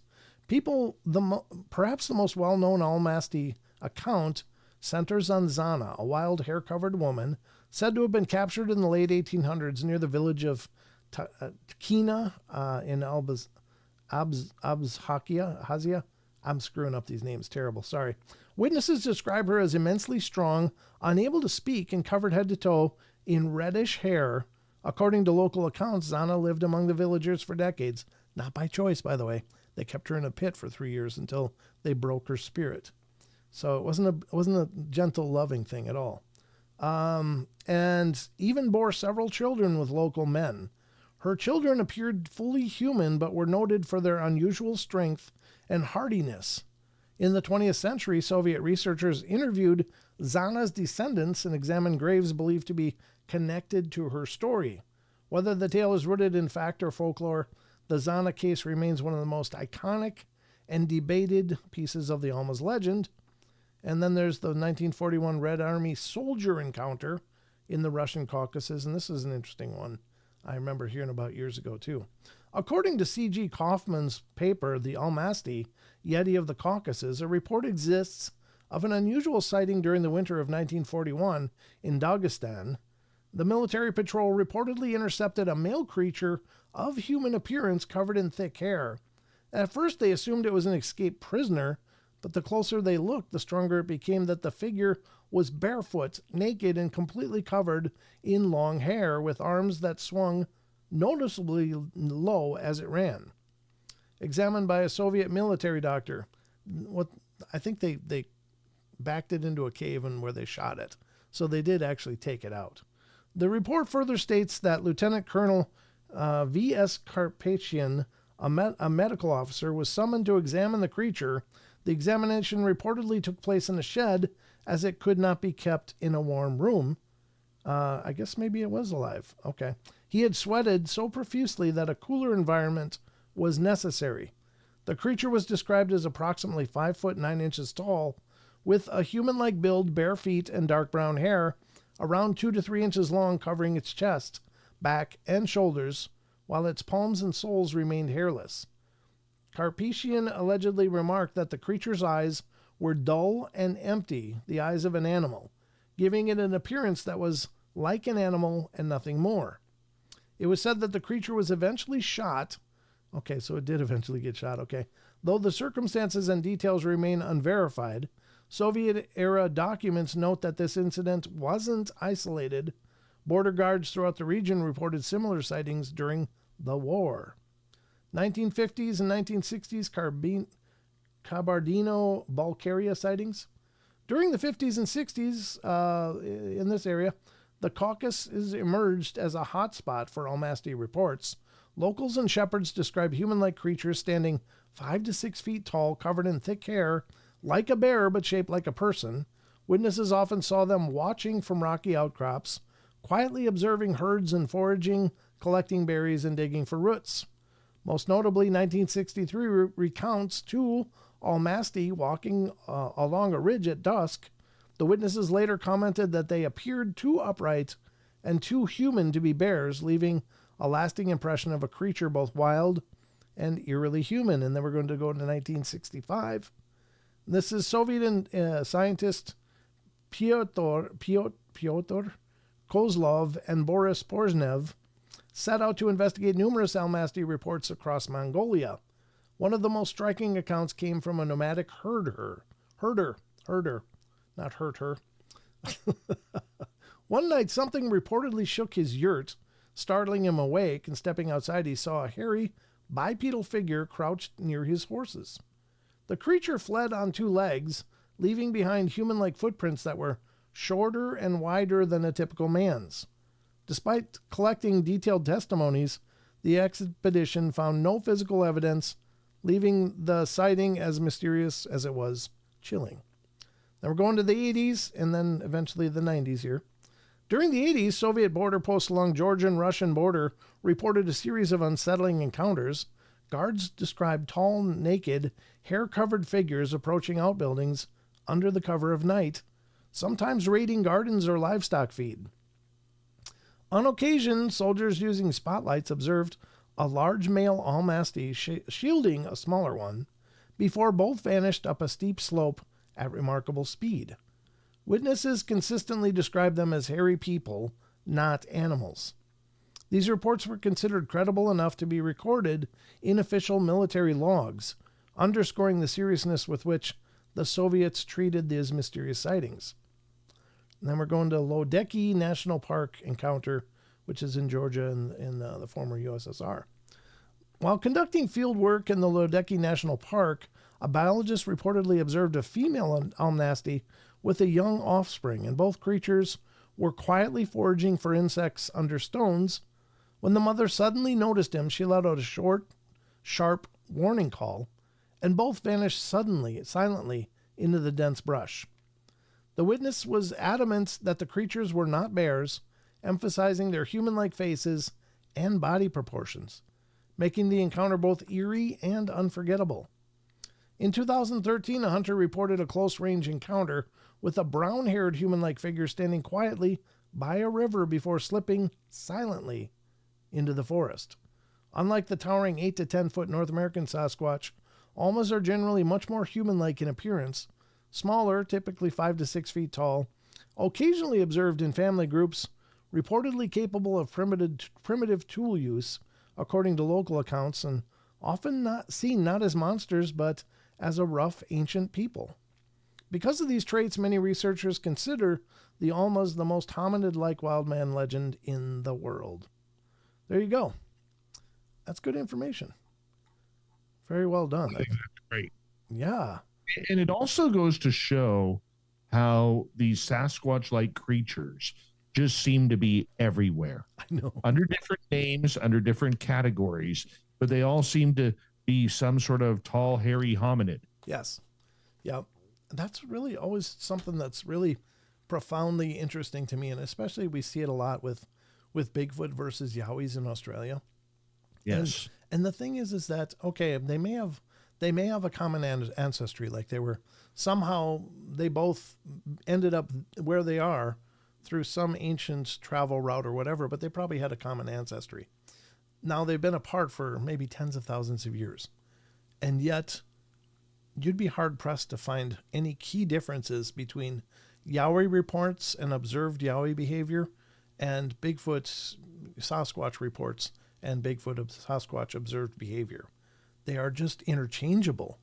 And that to me is very striking. And maybe it shouldn't be, but I find it interesting that they still maintain that same style of everything, even though they're separate by so much. No, I would totally agree with you. And you have to wonder then how many different species of this cryptid is there? Right, right. You know, because I don't think, I mean, even if you look in North America here, okay, you have the Pacific Northwest Sasquatch, which, you know, stands between allegedly 7 and 10 feet tall. If you go up to Alaska towards the Yukon and the Klondike, there's reports of those creatures being 12 to 18 feet tall. Sure. If you go down towards the Texas-Louisiana border, they seem to be between 6 and 8 feet tall, but a lot more aggressive. Yep. Okay. So it really goes to show the different breeds of everything that's kind of going on. Yes.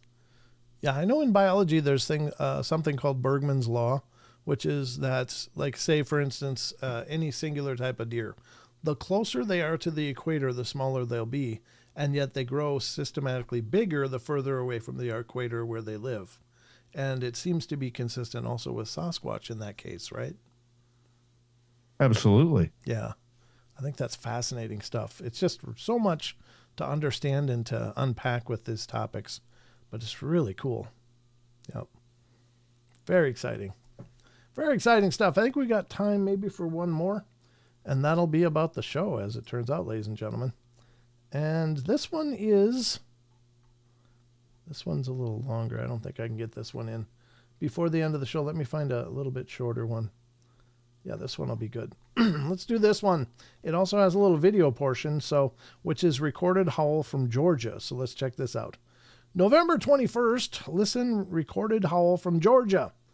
A listener writes, early this morning, Friday, November 21st, my husband and I were at our deer camp in southeastern Georgia, not far from Folkestone. Around 4:30 a.m., I stepped outside of my truck when I heard a long, drawn-out howl in the distance. Well, at first, I assumed that it was a dog, but I stopped and listened. Something about it sounded different. It was longer, deeper, and unlike anything I'm used to hearing out here. Well, I pulled out my phone and recorded several clips. The clearest one came from the north, which I'm attaching. Another call much further off to the south sounded very similar, but that recording didn't turn out well because it was far more distant and nearby dogs had started barking. Also, just last month, CSX Railroad supposedly captured 2 images of a Sasquatch crossing the tracks near Folkestone, about 25 minutes south of here. Take a listen. What do you think? So let's have a listen. If you got headphones, I suggest putting them on. Oftentimes, these recordings are you got to strain sometimes to hear them because they're not standing right next to these people. They're probably a mile or so away. So get your headphones on if you got them, and let's have a listen. Here we go.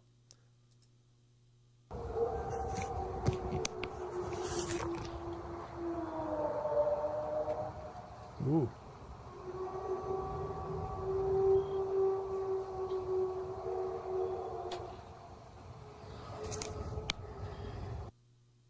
There it was. Let's play it again.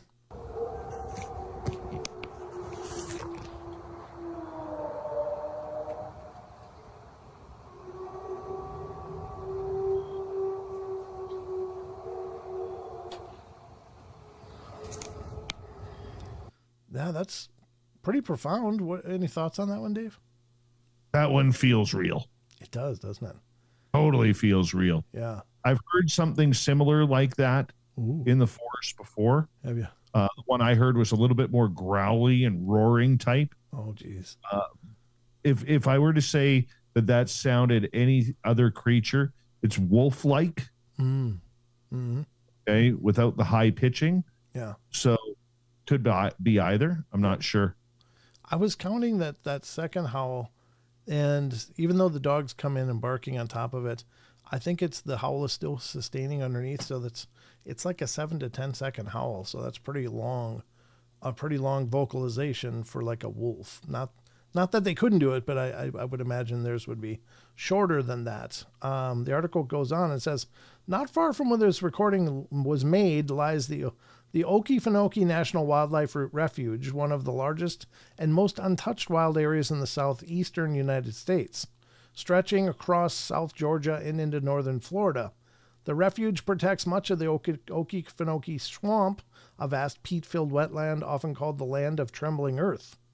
The area has long been associated with reports of Sasquatch, or as many locals call it, the skunk ape. One of the earliest documented encounters dates back to 1829, describing a so-called wild man in the Okefenokee Swamp who reportedly attacked a group of hunters.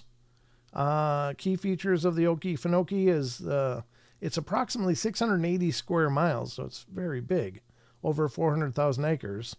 Landscape is a mix of open prairies, backwater channels, cypress forests, pine uplands, and floating peat mats.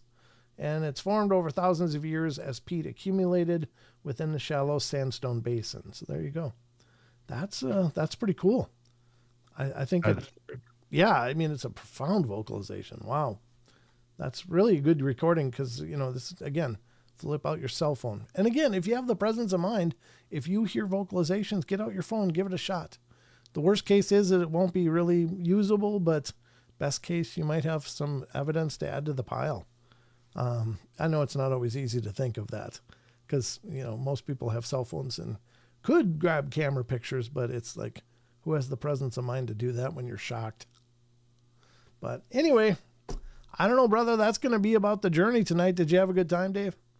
Buddy, I had a blast and hanging out with your people who tune on in and seeing a bunch of my fellow listeners coming over to support you. And I know they're here all the time for you as well.